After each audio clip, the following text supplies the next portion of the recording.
A Arca da Aliança sempre foi um dos maiores mistérios da história bíblica. O que aconteceu com ela?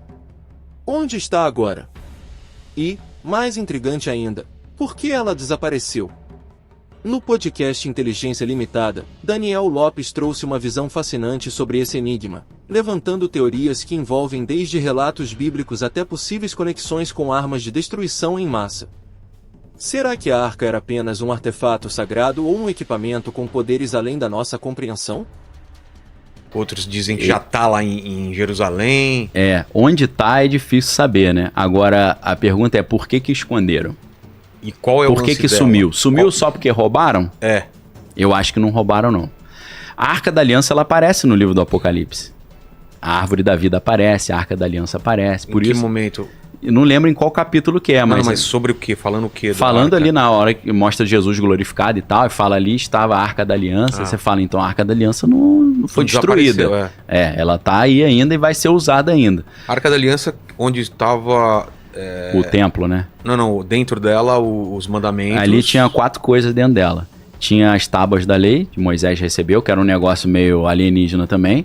Que aí Deus pegou e escreveu o negócio e entregou pra ele. Você fala, pô, Deus escreveu uma parada. É incrível você imaginar isso. Deus pegar e escrever na pedra. Não foi Moisés que ficou talhando, não. Então tem as tábuas da lei, tem a vara de Arão que floresceu. Isso é interessantíssimo, né? Porque Deus escolheu Arão para ser o líder espiritual. Da família de Arão saíram todos os sacerdotes, né? Os Kohanim em hebraico. E aí os outros caras falaram... Mas por que você que é o sacerdote, não sou eu? Aí Deus falou, ó, pega todo mundo aí uma vara, e a vara que florescer é quem eu escolhi. Aí o cara pegou um pedaço de madeira, surgiram ali umas folhas ali, aí falou, é ele, eu escolhi. Fez um milagre e falou, é ele que eu quero. Fui eu que escolhi, não foi ele que se autodeclarou. Então tem a vara de Arão, que floresceu. Maná. Tinha, né? E aí tinha um pote de ouro com maná dentro. Por isso que eu falo que são 4 coisas, né? Não, o pote de ouro o pote e o maná dentro, entendeu? Tudo isso tem uma simbologia espiritual muito forte, né? A arca... Maná é tipo um pão? Maná é um pão, é. É como se fosse uma... Sabe aqueles fungos assim que às vezes dá em parede? Sei. É como se fosse um negócio tipo aqui. É um pão, mas tem um formato meio... Uma textura meio estranha, né? O maná. Que é uma coisa incrível, né? Que o maná caía certinho na hora certa, né? Os caras, vai cair o maná, caía. E aí no dia seguinte ele apodrecia. Não dá pra acumular. Era só o cara tinha que ter fé que Deus ia mandar no dia seguinte. Não dava pra você juntar, né? Então, uma série de coisas impressionantes, né? Nessa parte da Bíblia. A Arca da Aliança tem uma teoria mirabolante aí de por que ela foi escondida. Porque a Arca da Aliança é uma arma de destruição em massa. Qual que é a última... aparição? Na época, dizem que ela sumiu na época que os babilônios, Nabucodonosor, conquistou Jerusalém. Depois dali, ninguém nunca mais viu. Tá. Entendeu? E ela teria um poder de destruição em massa? Porque, dependendo da interpretação na Bíblia, porque os números são letras, então a leitura varia. A Bíblia diz que quando os filisteus roubaram a arca e levaram para a terra deles, depois eles devolveram. Quando eles devolveram a arca, um monte de curioso foi lá ver a arca, abriram a arca. 53 mil pessoas morreram por causa disso. Então a arca, ela tinha um negócio ali que podia ser potencializado como uma arma. Você vê que o cara que tentou segurar a arca quando ela caiu morreu, quando encostou na arca. Dizem que essas pessoas que morreram quando olharam para dentro da arca, elas não morreram imediatamente, só porque olharam, elas ficaram, o cabelo caiu, o cara foi ficando fraco, como se tivesse uma radiação. Porque a arca, na verdade, ela abriu uma fenda no espaço-tempo também, né? Como se fosse um portal. Isso é um assunto polêmico, assim, que tem divergência, mas a arca é chamada de assento da misericórdia, a tampa da arca. E eu falo, poxa, do jeito que os caras colocam a arca, com 2 anjos em cima, não tem como você sentar naquilo, né? Porque onde são 2 querubins? Os 2 querubins com a asa assim, encostando. Coloca a imagem, por favor, da arca, para o pessoal entender. Aí eu penso, como é que a tampa da arca é chamada de assento da misericórdia? Dizem que a arca, alguns... eu sei que isso é polêmico, eu não vou dizer que isso é a verdade, é uma opinião que eu estou levantando para a galera pensar. A arca, na verdade, era um trono. E os querubins ficavam como se fosse o encosto da arca. Aí, o que aconteceu? Aqui o encosto do assento. O encosto, e eles cobriam os rostos e conectavam as asas, mas era um encosto, não era exatamente em cima. Por quê? Quando o sumo sacerdote fazia o ritual do Yom Kippur, do Dia do Perdão, Deus aparecia sentado em cima da arca, como se fosse se manifestando no trono. A gente não sabe se ele aparecia sentado ou não, mas a presença de Deus se manifestava ali, né? Depois do véu e tal. Então a arca era um equipamento que conseguia conectar a nossa dimensão com a dimensão divina. Você vê o poder que esse negócio tem, né?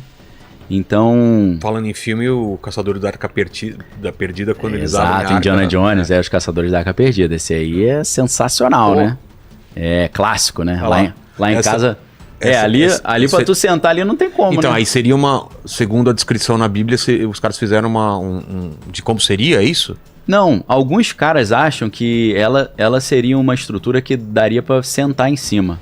Como se fosse um trono. Assim, alguém fez assim? Acho que ninguém fez, não. Isso aí é um negócio muito marginal, assim, pouca gente... tá. É bem... porque ali, olhando assim, não tem como, né, se sentar ali, porque os querubins estão no meio, né? Mas é um pensamento interessante de você imaginar. Agora, por que Hitler queria a arca? E ele queria? Pô, demais, pô. Isso é... Aí é documentado. É documentado? O livro chama As Relíquias Sagradas de Hitler. O autor é Richard Kirkpatrick. Ele tava nessa neura de ir atrás? Tava. Primeira coisa que ele fez quando ele invadiu... Cálice também ou não? Também, tudo. Pô, por isso a Indiana Jones... É isso que eu fico impressionado. Eu era moleque assistia Indiana Jones, achava que era tudo viagem, mas não, tem tudo base, pô. Caramba, os caras pegaram uma coisa da história e viajaram. E tinha um Indiana Jones real, tem uns dois aí. Tem um que é um alemão e tem um que é um americano, que o cara tinha um bonezinho e ele corria atrás das relíquias. Tem o Indiana Jones meio da vida real também. Então... que é o Rodrigo Silva. Né? É verdade. Só tem que arrumar um bonezinho, né? Bonezinho, chicote. Eu me amarro Rodrigo Silva. Um abração pra ele. A gente já fez live juntos e tal. Eu gosto demais. Nossas conversas sobre hebraico, então, meu irmão, não tem fim, né? Que eu falo uma parada, ele fala outra e vai indo. Então... Hitler tava... Nesse livro, o que fala? O Hitler, ele tinha uma obsessão por essas relíquias, porque ele acreditava que se ele tivesse de posse dessas relíquias, ele seria invencível. Isso é o que os historiadores geralmente dizem. Quando ele foi lá no museu da Áustria, a primeira coisa que ele fez foi pegar a lança de Longino, que é a lança que teria perfurado Jesus. Entendeu? Porque aquilo ali para ele, que tinha um conhecimento místico também, tem a sociedade Thule, tem a ideia do Vril. O Vril é um poder sobrenatural que eles estavam buscando para ele reinar sobrenaturalmente sobre o mundo. Até o negócio do desenho que ele fez da suástica tem um pouco isso. Tem. Porque a suástica originalmente é um símbolo ariano indiano. Porque eu não sei se a galera tem esse discernimento. Irã significa o país dos arianos, né? A cultura ariana, ela é da região ali, é persa e índia, e é mais ali daquela região. Você tem templos, né, com a suástica. Só que a suástica, ela não é tombada, a suástica indiana, ela é em pé. Ele rodou ela para a esquerda como se dissesse o seguinte: eu tô usando força espiritual, mas do lado do mal. Entendi. Ela tá rodando pro lado invertido, ele inverteu. Aí entra aquele negócio que eu te falei, da cruz invertida, de você falar as coisas ao contrário, de Deus falar uma coisa e fazer o inverso daquilo. Deus fala, não beba sangue, porque isso é abominação. O cara fala, não, vou virar vampiro. Entendeu? Eles querem fazer sempre o contrário. Então, o historiador vai dizer que Hitler, ele tinha uma crença mística, que se ele tivesse esses objetos, ele seria invencível, e aí o terceiro Reich ia durar 1 milênio, tá? Tem a ver com a terceira Roma do Maquiavel, aí já é outro papo, mas só tô dando uma dica aí pra galera que quiser fazer essa comparação, né? Maquiavel dizia que deveria ser construída a terceira Roma. A primeira Roma, ela passou porque ela foi vencida pelo cristianismo. O cristianismo, ele venceu Roma. A segunda Roma é o Sacro Império Romano Germânico, quando o Império Romano fez uma aliança com a igreja. A terceira Roma, o Maquiavel dizia que seria a Roma com a força original da primeira Roma e sem a fragilidade que fez ela ser derrotada pelo cristianismo. Seria ela imune à influência cristã, seria a terceira Roma. Hitler pega essa ideia e cria a ideia do terceiro Reich, né? O terceiro Reich que é como se fosse a terceira Roma.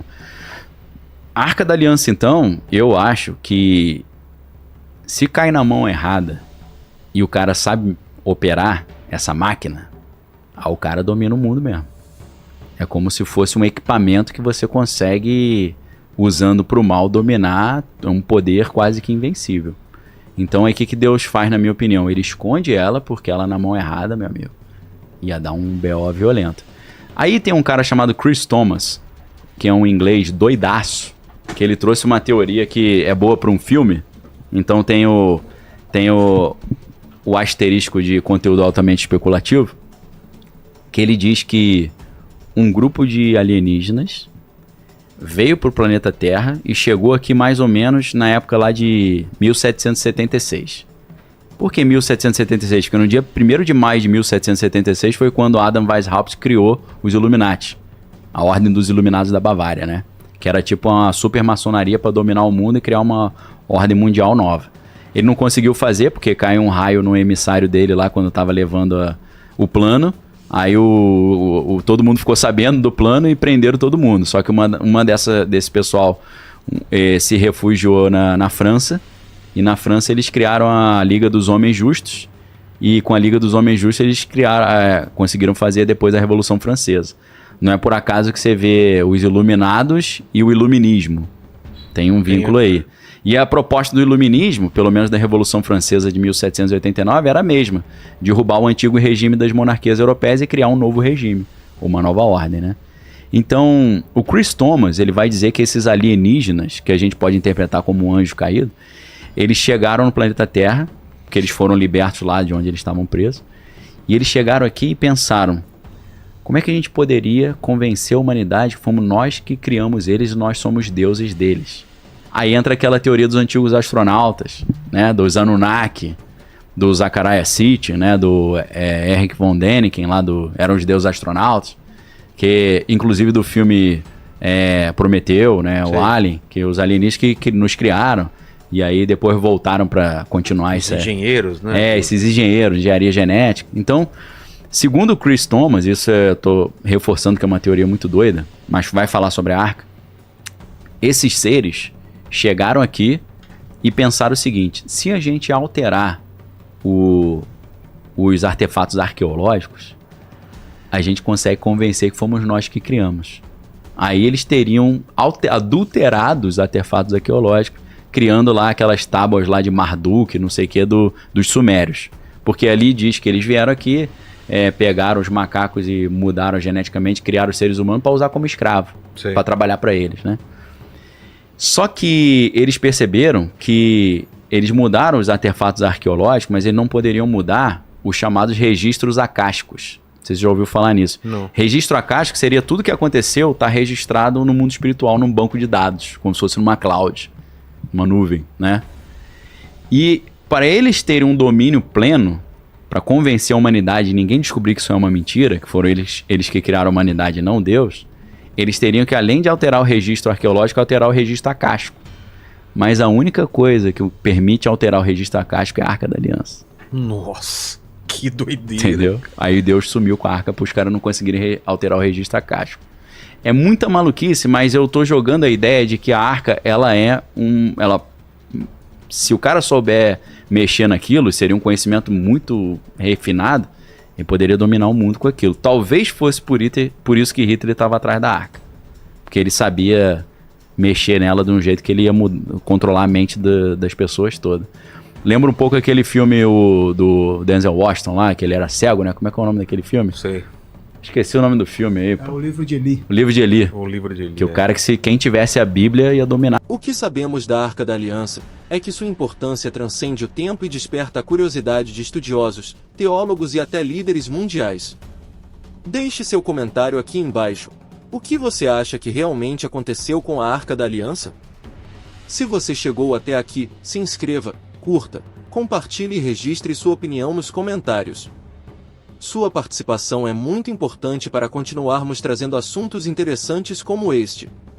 Obrigado por assistir, que Deus te abençoe, e nos vemos no próximo vídeo.